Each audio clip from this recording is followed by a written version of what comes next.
You're listening to Inside the Village, where all news is local and no topic is off limits. So help me, Bob, it's bully in the alley. Hey, bully in the alley. So help me, Bob. Welcome back for another edition of Inside the Village across the Village Media Network and wherever you get your favorite podcasts, and we hope ours is one of them. I'm Scott Sexsmith with Michael Friscolanti, editor-in-chief here at Village Media, executive producer Derek Turner, also with us, as always, at the control. We took a couple of days extra off to enjoy the Canada Day festivities. Yes. And we're sort of off. Serious, yes. Well, I'm just thinking, like, off. You're never really off. They're really off. Someone's, the news site still moves on Canada Day weekend. So news just doesn't happen between 9 and 5. No, it's amazing. It's amazing. It often happens between 5 and 9. Yeah. Yeah, I know. It's crazy. You're always like 1 o'clock in the morning. You're always. It's wild. I don't want to work 24 hours a day, but you definitely are. Seems always like it. You're always looking over your shoulder at what's going on and what's happening. And then there's always the breaking news over the weekend. Yeah, I saw it on all kinds of our sites this weekend. There were breaking stories, right? Yeah, and that's the thing. You definitely don't call it in at 5 o'clock on Friday. No, you do not. You certainly don't. A lot of Never people. have. Good long weekend.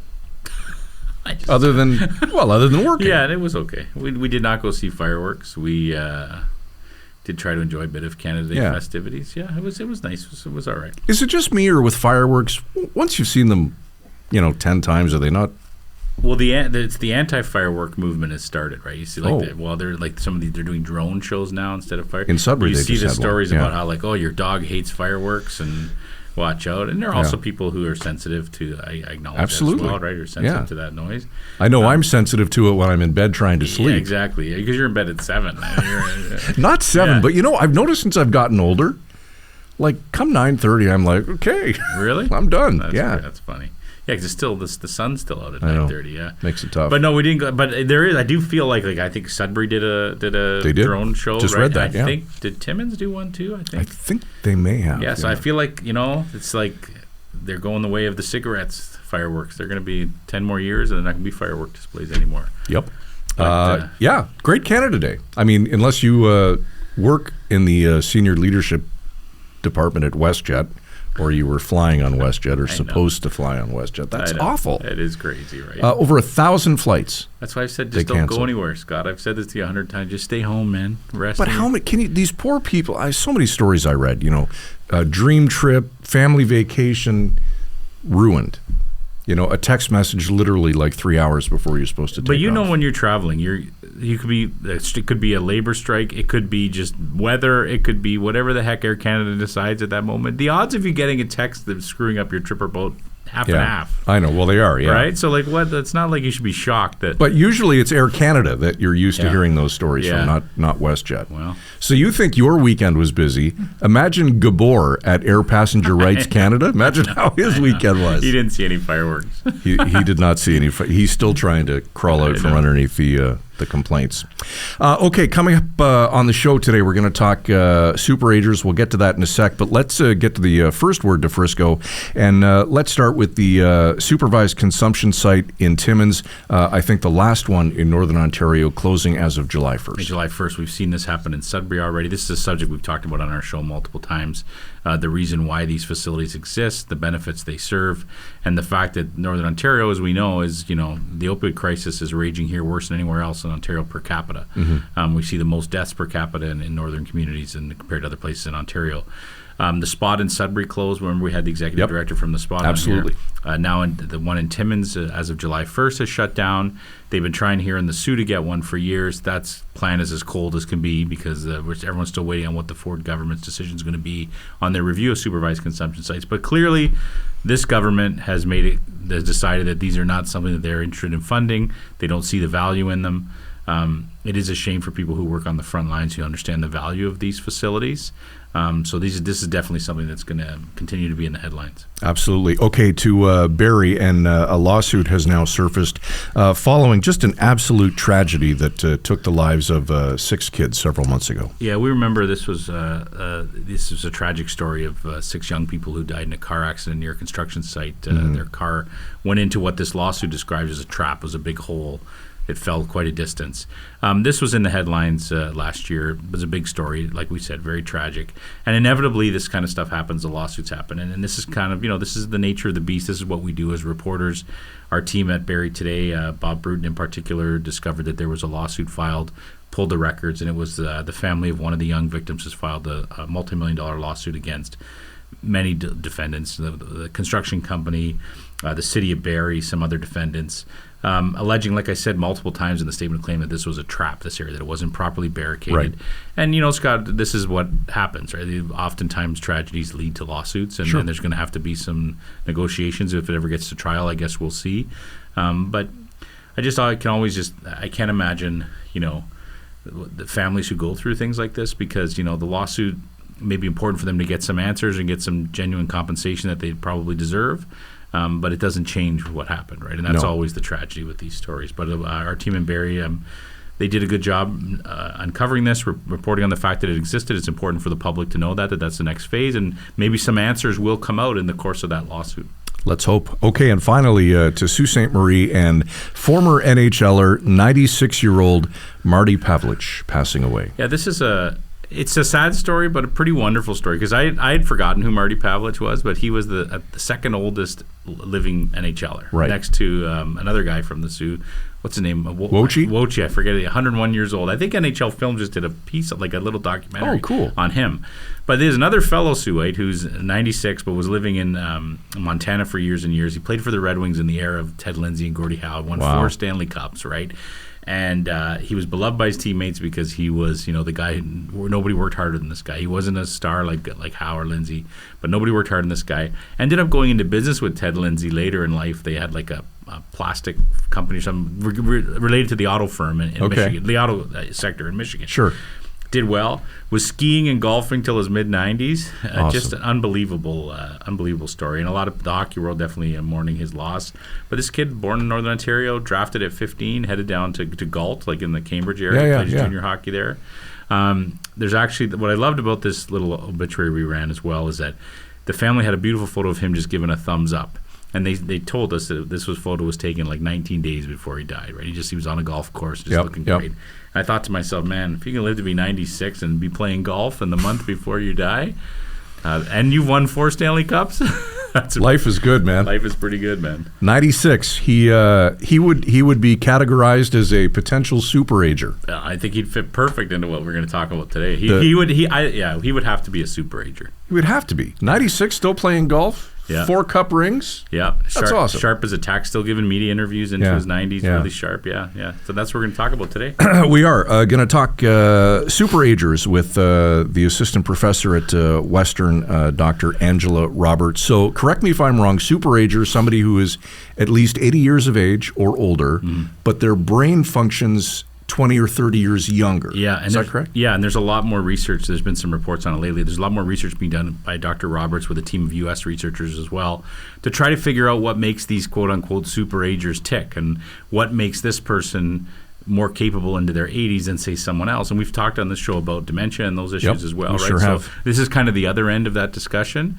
But, we all get old. We're all getting older, and it's a fascinating discussion that impacts everybody, so I'm looking forward to it. All right, we'll do it next with Dr. Angela Roberts when Inside the Village returns right after this.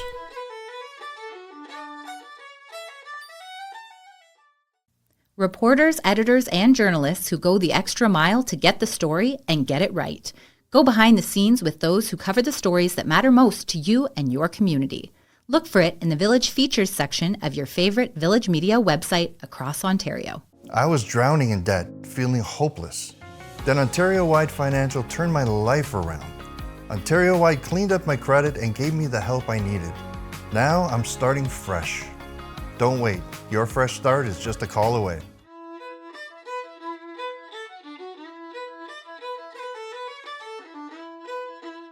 Across the Village Media Network and available wherever you get your favorite podcasts. Welcome back to Inside the Village. I'm Scott Sexsmith alongside Michael Friscolanti, Editor-in-Chief here at Village Media. Very excited to have Dr. Angela Roberts join us on the program today. Dr. Roberts is an Associate Professor at Western and also a Research Associate with the Canadian Centre of Activity and Aging. It's a big title, and we're equally excited that you're here with us. Dr. Roberts, thanks for taking the time. Thanks for having me today. Now, you're also a research lead on an international study looking to uncover what contributes to the long, healthy lives of superagers. For the benefit of Frisco and I and our audience, can you tell us what the study is all about, and more importantly, what a superager is?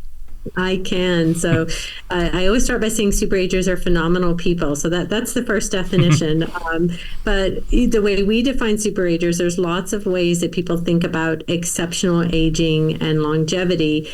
For us, the definition is anyone who's 80 and over who has cognitive abilities, like people who are often 20 and 30 years younger. In fact, we use this anchoring measure of memory. Their memory has to be as good as a 50 or 60-year-old. Now, this is a definition that's been around for about a decade, was first coined by my colleague, Dr. Emily Rogalski, who's now at the University of Chicago, who kind of started this program of research. We use memory in part because memory is this kind of nice anchor that we often think about that declines in the context of dementia.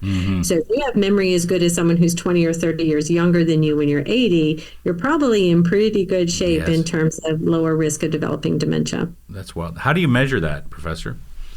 Great question. So a standard test of memory, which means often having people learn a list of words. And so we repeat a list of words several times and ask people to recall it over different kind of practice trials, and then we give a delay, and then we ask them to recall it again about 15 or 20 minutes later. And so this is called a word learning test, and it's a really standard measure of how we use tests to think about how good their memory is as they get older. Professor, I know that meaningful social connections is a big part of this. What specific types of social interactions have you found to be most beneficial for superagers? Oh gosh, what a great question. The first thing I'll say is that superagers aren't just cognitively good, their brains are also very, very good. And in fact, the brain of a superager, when we look at how much it's shrinking. So as we get older, our brain shrinks back a little bit. The brains of superagers don't shrink at the same rate as other people their age. And so one of those reasons that we think that might be happening is they have a little bit more cognitive stimulation, particularly in this kind of social interaction space. And what our superagers tell us is it's not having 1,000 friends that makes the difference. It's having deep, meaningful social relationships. One of our superagers and I were having a conversation on Wednesday of this week, and she was saying that's exactly right. She doesn't have a lot of friends, but the ones she has are deep, they're meaningful, they do things for each other, they have deep conversations about life, including politics and philosophy. And so it's this idea of the meaningfulness of the connection, whether that's friends or family members, not just the number of connections that they have. And really that's this kind of common trait across all of our superagers. Are there other lifestyle factors that are common among the superagers? Yes, it's this whole notion of what can I do to be a superager, and yes, Scott, you can be a superager too. Well, I don't know about Scott, man. That's nice of you to say. Checks in the mail. Exactly. So we certainly think this is probably a combination of biology and behavior. I think like all stories of aging. But one of the things that we know about superagers, or at least we're starting to understand, is this isn't simply an explanation that they're at lower risk of developing dementia. In fact, many of our superagers have a family history of dementia.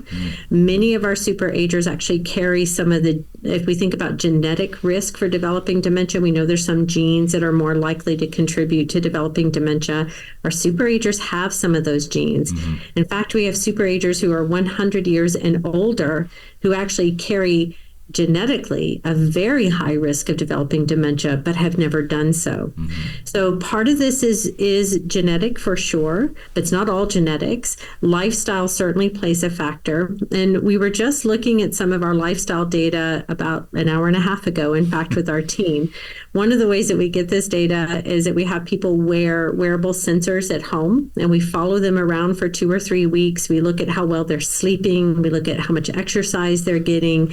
And one of the true things that seems to distinguish superagers is they have a really regular habit from day to day. They tell us this, and we also see it in their behaviors. They go to bed at the same time, they get up at the same time, they exercise at the same time, they have routines around the types of foods that they eat. So this idea of predictability seems to be a strong trait. When I ask superagers about this, like, do you really have this predictable routine? They say yes. And you know what it does? And I'm, why? It reduces stress. So they all perceive that having a regular routine ensures that they have these low stress lives. And many of them will also talk about stresses and how they manage stress as being a positive factor around how they've aged. So certainly sleeping 7 hours a night seems to be a regular trait, although some of them go to bed at 4 a.m. and get up at noon, and others go to bed at 8 o'clock at night and get up at 4 a.m. So it's not that they're all sleeping overnight, but this notion of regular activity, low sedentary behavior, so they're really active and up and moving a lot. They may not be exercising like you and I. Not all of them are marathon runners, although we do have a world record track star in our midst. But some of them are more active exercise-wise. But what they do tend to do is get regular sleep and have low sedentary behavior activities, meaning that they're up and going and doing things a lot. That is all super fascinating. Yeah. Just use the word super again. But how many have you identified in this research? Is it up to thousands now that you have as part of your group? So, it's a relatively rare, you might imagine they don't grow on trees. That's what I'm getting at. I'm fascinated by that. Yeah, but I will say I think there are more out there than we think. So one of our superagers said to me on Wednesday, and again, everything, I want to be a superager too, and everything I know about life now I know from these folks. So one of the things she said is we are the new normal. Like, she goes, I struggle with the term super aging because I don't think I'm super. When I see myself and I see my close circle of friends, this is how we are all living. This is the new 80, this is the new 85, and this is the new 90. And society just needs to get used to that. And so I think she's right? I think there's actually more superagers out there than we know because we've not looked for it. And our stigmas around aging and how we think about older adults has kept us from looking for this. But our true superagers, we're in the neighborhood of about 400 to 500 now. So not thousands, not in our data. And we have the first Canadian cohort, of course, and we've been largely limited to southwestern Ontario at this point in time. But within the first 18 months of the study, we've identified roughly 60 superagers just in this relatively small geographical area. I don't think that means London is a blue zone. I think it means Canada has a lot of older adults that are aging well, and our mission is to get out there and find them and understand what's contributing to that. That's what I want to ask you. How do you find them? Does someone say, hey, you should maybe look at this person? They could be, they seem to fit the categories? Well, people who are interested in our work help us fund a lot of these people. So it's a thanks to you all for helping to spread the word about the study. But superagers find each other. They come to us often through word of mouth. So I had an email from one of our superagers last night who said, hey, I found 4 people and I think they're going to qualify and I've already convinced them to do the study. Can they call you next week? We have people's children who reach out to us and say, I think my mom, my grandmother, my grandfather, I think they're a superager. I think the lady who plays bells at my church is a superager. Can I have them contact you? So really, we find them through a variety of ways, either through word of mouth or because someone has a family member who says, I actually think my loved one's really special. I want to see if they qualify for your study. And then they contact us. We had a 97-year-old person, I think this week, who drove down from about 4 hours away to participate in the study, drove on their own, got here on their own, because they really were interested in kind of connecting and giving back to research. One of the things that I think to understand about the aging research landscape is that most studies end at the age of 80, and that's where we begin. So a lot of what we know about aging in older adults is what we know from 60 and 70-year-olds, not 80, 90, and 100-year-olds. And so people are truly excited at this stage of life to give back and to help people understand aging through their lens. The other reason we do this work, and I think this is an important component, the Super Aging Research Program isn't just about aging and understanding older adults. it was founded as a counterpoint to helping out studies in dementia and neurodegenerative brain diseases. So I'm a dementia researcher by background. That's what I do. All of my colleagues with whom I do this work are researchers in dementia and neurodegenerative conditions like Parkinson's disease, which is another area that I do research in. And over the years, we were realizing that what we were looking at as our comparator controls were actually people who were often on the early stages of developing the same conditions that we were trying to study. So the super agers were kind of an accidental find by my colleague, Dr. Rogalski, and she really expanded this. Now's work is housed at the University of Chicago along here at Western. But the goal was really to try to understand what's going wrong, if you like, use lightly wrong in neurodegeneration, by trying to understand what's going exceptionally right. Mm-hmm. So really the super aging program of research, and what brings a lot of people into it, is they've had family members with dementia, Parkinson's disease, other conditions, and they want to give back. They want to help us understand what's happening at the other end of the spectrum by trying to understand what's going right with them. And so that's really what draws people to the program of research. That's really interesting. I can imagine when you do the whatever it is you do, like the study or the analysis of people when you come in. They must be super happy when you tell them, "Hey, you are a super ager." Like, do they get a T-shirt, or how does it work? They do get a T-shirt. They get a literal T-shirt that says "I'm a super ager." It says "Aging is my superpower." Is actually what it says. I don't have one with me, but I can mail you each one, and so you can wear it around too. Oh, that'd be awesome. It actually says "Aging is my superpower," and they are thrilled. In fact, last Friday we hosted an event. I mean, this program of research. Recall that our superagers do have circles, and they have social circles. They're often people of various ages, young people, older people, their age, but many of them, their spouses have passed away. Their children, they may have outlived their children. They certainly have outlived many of their friends. And so we bring them together in a social context as well, so that they can get to meet other people who are aging the way that they are. And I'll give you an idea about what we did last Friday. Last Friday, they formed clubs, movie clubs. We have a super ager who runs a gin and politics club. And so some of them got involved with that. We have a super ager who leads a philosophy circle every week. He left school at the age of 14. And now runs a philosophy circle for people of all ages. But they formed these clubs so they can stay connected. They also formed the foundations of an anti-ageism campaign. They want to use their stories to promote and promote healthy aging, but reduce stigma, societal stigmas in aging. And so we're planning for an anti-ageism campaign that will help them conduct. They're teaching art classes. They're volunteering in their communities. And so we try to help open up avenues to help them continue to age well through these social opportunities. And that's what we did last Friday. So they are a fantastic group of people. They certainly sound like it. Doctor, what about things like advancements in technology and social media? What role, if any, does that play where healthy aging is concerned?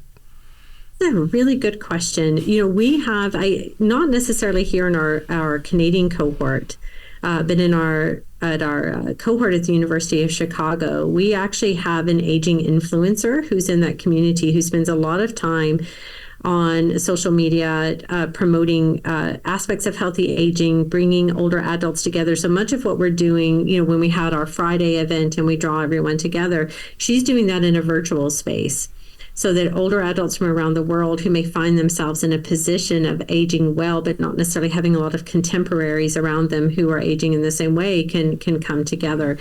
So we have that aging influencer. We have another aging influencer at one of our other sites. So I think social media provides, at least what our folks tell us, is social media provides an opportunity for them to reach out and stay connected with people whose experiences in aging might be similar to their own, but that they're not necessarily running into every day in their neighborhood. And so I do think it plays a role. That face-to-face connection, I think, is still really important, which is why we foster events for these people to come together, and why they often foster those social connections within their own communities. So I'm not saying that social media is a proxy for that, but I do think it provides a way for them to connect with people who are aging in a similar experience. Mm-hmm. Professor, I have to ask you this because you're an expert in aging, and everyone's talking about aging today because of the presidential debate last night, right? Yes. And did you get to watch any of it? And with your expertise, what did you make of it in terms of just watching it? What were your thoughts?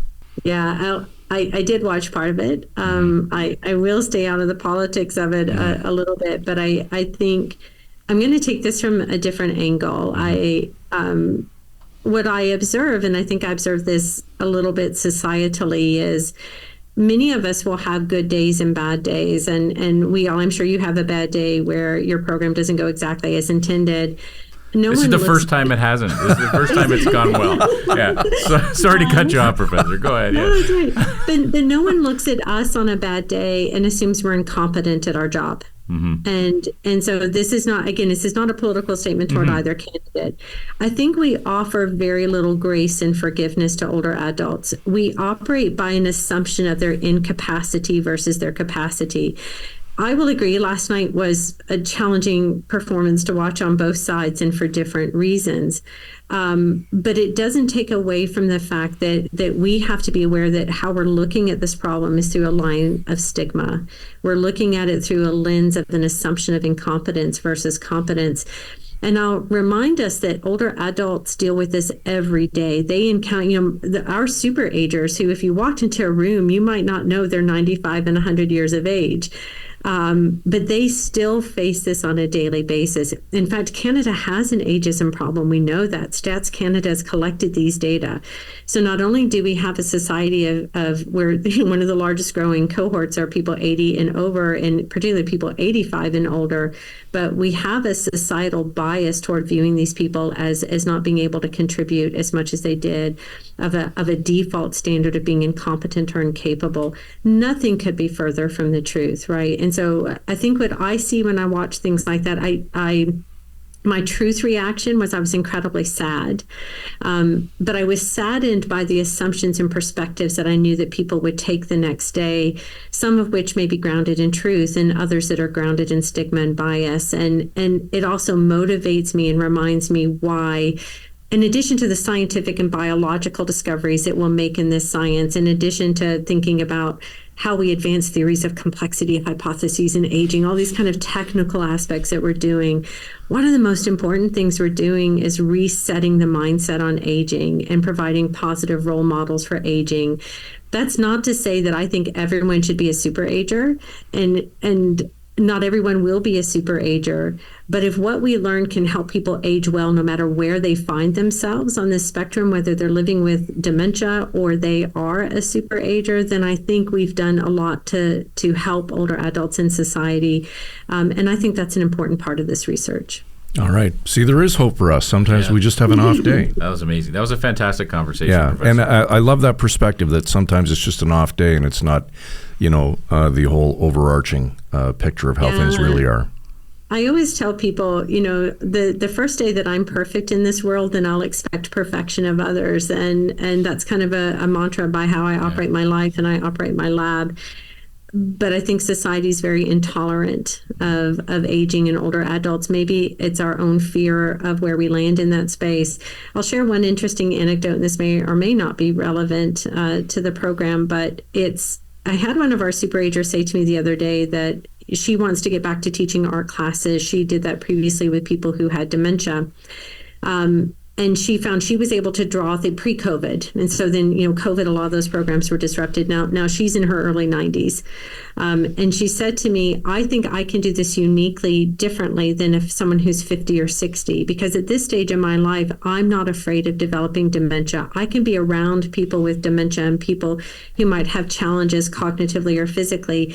And I'm not afraid to do that. So I have a courage and a confidence in that space that someone who's 40 or 50 might not have because they're afraid of developing that condition when they're around someone.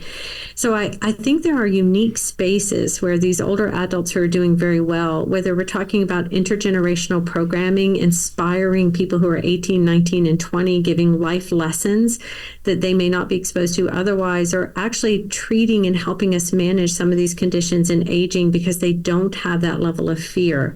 I think there's so much that they can offer to society and so much that they want to offer to society that probably the greatest disservice we're doing to ourselves is washing them away. Very well said, and I think that's a great place to leave it. Dr. Angela Roberts, thanks for your time and your perspective today. Pleasure to have you on the show. Yeah, thank you so much for the conversation.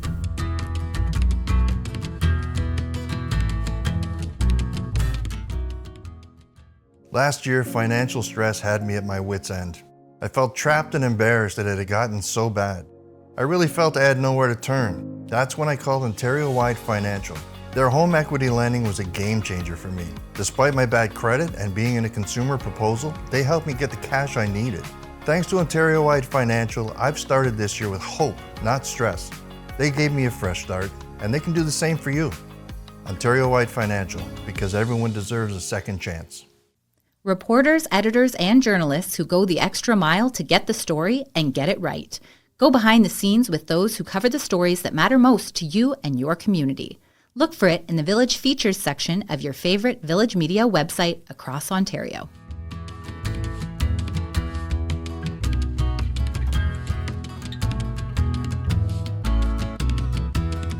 Back to wrap on another episode of Inside the Village with Michael Friscolanti, editor-in-chief. Derek Turner is here. What a great discussion. Very interested to see where the Joe Biden thing goes. Yeah, it's the question of the world right now. And, I get, we all talked about this. We watched so many people criticizing and saying things. But, Joe Biden in his own way, forget politics and who I would or wouldn't vote for, but the guy's 82 years old. He's been the president of the United States for 4 years. Yep. I mean, I don't know. A lot of people in your late 70s, early 80s.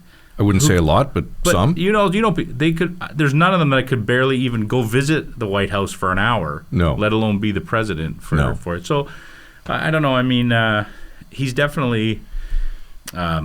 I don't know if he would qualify as a super ager, but he's definitely done something that most people in their 80s would not be doing. And a job like that has got to be so taxing on your entire being. Yeah, and I'm for sure you have all the help at your disposal. You have tons of handlers, you have tons of staff, and a lot of it's done for you. You're ultimately the guy who makes the ultimate decisions. Yeah. But yeah, it'll be interesting to see. I mean, so much of it is perception, right? And Optics, I do think that despite what Dr. Roberts said about giving them a break, we don't know, we have a bad day. Yeah. That resonates so much with people, right? And I think we talked about this as and I'm not by any means the expert, and this is not something I made up. We've heard this, right? But there's the people are going to vote for Trump no matter what. The people are going to vote for Biden no matter what, and those people in between were really looking to see how they felt these two guys were in terms of their cognitive abilities, how they sounded, and one definitely did not look very good. This is the thing that floors me, and I mean, I am, you know me well, I'm not a political pundit, but here's what I don't get. There's 400 million people in the United States? It's got to be close to that, yeah.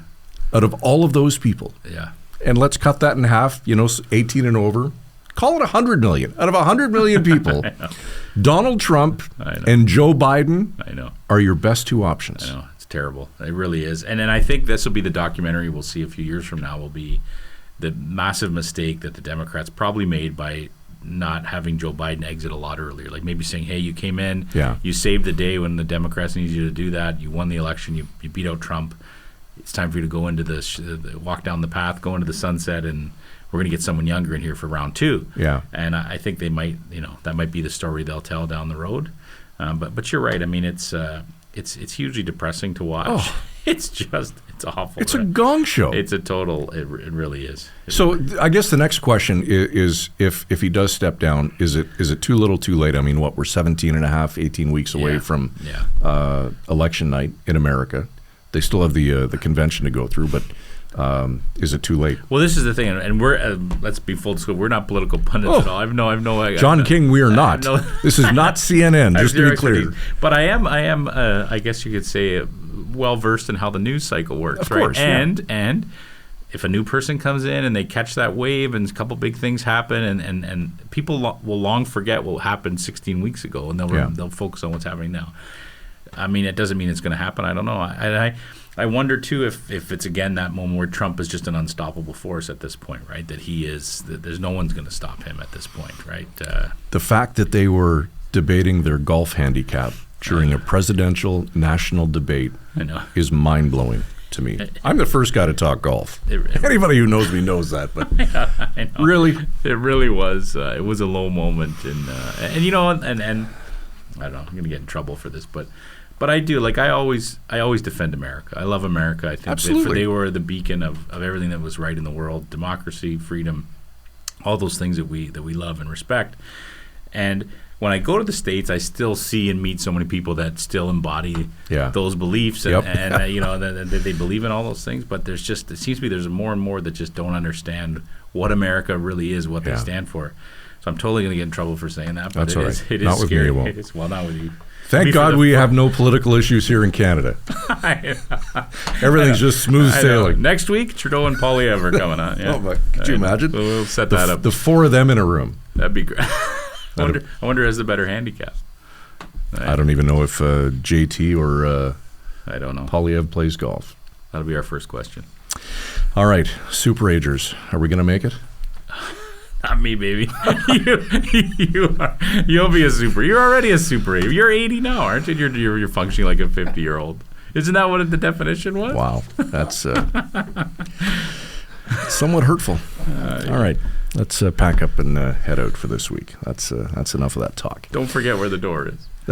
Don't let it hit you in the ass on the way out. ITV at villagemedia.ca if you'd like to comment on this program or any others. We'll be back next week. Thanks for watching Inside the Village. You've been listening to Inside the Village. Frisco and Scott's Wardrobe, provided in part by Moores, Sault Ste. Marie.